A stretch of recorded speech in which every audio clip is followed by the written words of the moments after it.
vers un métro qui respire mieux.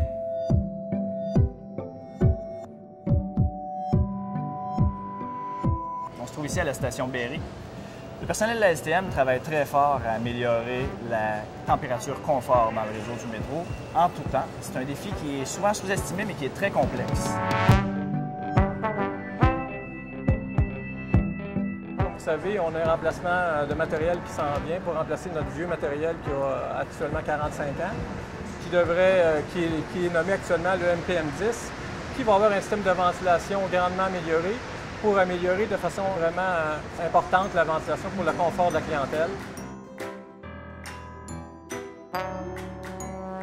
On travaille aussi dans le cadre d'un programme qui s'appelle le programme Réno Système à rénover les équipements fixes du métro et particulièrement les équipements de ventilation.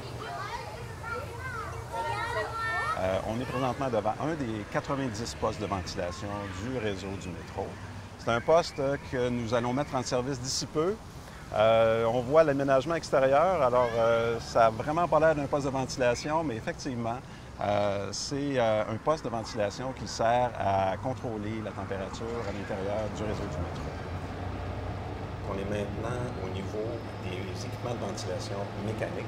Alors, ces équipements-là, alimentés électriquement par un poste dédié à ces équipements-là et des équipements de télécommunication qui nous permettent de contrôler le mode de fonctionnement, c'est-à-dire l'insufflation ou l'extraction de l'air du réseau. On me pose souvent la question pourquoi le métro de Montréal n'est pas climatisé et pourquoi on ne peut pas le climatiser. Ça se fait climatiser un métro, c'est possible. Le métro de Hong Kong est très bien climatisé, autant les voitures que les stations, mais le métro de Hong Kong a été conçu dans les années 2000 pour être climatisé. Notre métro à Montréal a été conçu dans les années 60 et la climatisation, ce n'était pas dans les plans. Le réseau de New York, par exemple, qui est différent du réseau de Montréal. À Montréal, tous les tunnels sont souterrains. À New York, le réseau, il y a une partie souterraine avec des tunnels, mais il y a une partie aussi à l'extérieur. Donc, tous les tunnels se terminent par une sortie à l'extérieur, ce qui permet à la chaleur de s'échapper des souterrains par les extrémités. Donc, dans notre métro souterrain, si on mettait le système de réfrigération dans les voitures MPM10, on aurait beaucoup de chaleur rejetée par chaque train. On a fait faire des études par des firmes très spécialisées qui nous ont confirmé que la chaleur, elle ne sortirait pas des stations, elle ne sortirait pas des tunnels avec la conception qu'on a.